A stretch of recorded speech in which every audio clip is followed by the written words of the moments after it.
La historia recién de Asturias non puede explicarse sin la minería del carbón. Nos siglos XIX y XX, Asturias dio entre el 50 y el 70% de toda la producción española de este mineral, clave en la revolución industrial. Todo entamó a últimos del siglo XVIII, cuando los ilustrados fomentaron la extracción d'ulla para el progreso económico del país. En 1773 hízose un estudio sobre la calidad del carbón asturiano, mientras que ya en el siglo XIX, una Real Orde de 1829 promovía la su explotación.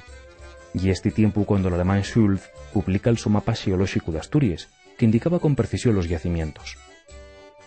A falta de capital local vinieron inversores extranjeros como la familia belga Lesuan, que funda la Real Compañía Asturiana de Mines, de la que queda el castillete de la Somina Narnao, Castrillón, que data de 1836.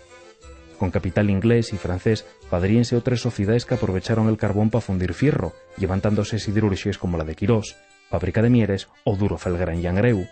El carbón que non se consumía en ellas salía pelos puertos de Xixón, Avilés y San Esteban, gracias a carreteres y ferrocarriles construidos a costa fecha para ello.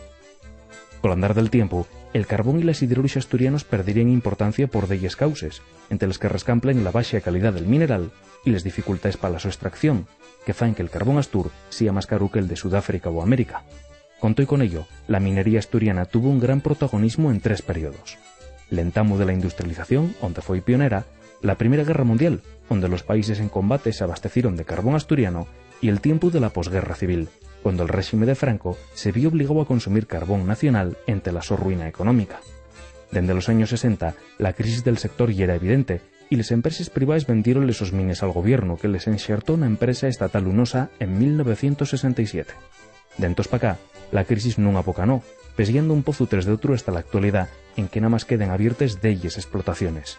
Esta crisis supuso también la pérdida de miles de puestos de trabajo, llevando a la decadencia a las principales ciudades crecidas al calor de la minería: Llangreu, na cuenca el Nalón; Mieres, na cuenca el Caudal; y finalmente Cangas de Narcea, na cuenca occidental.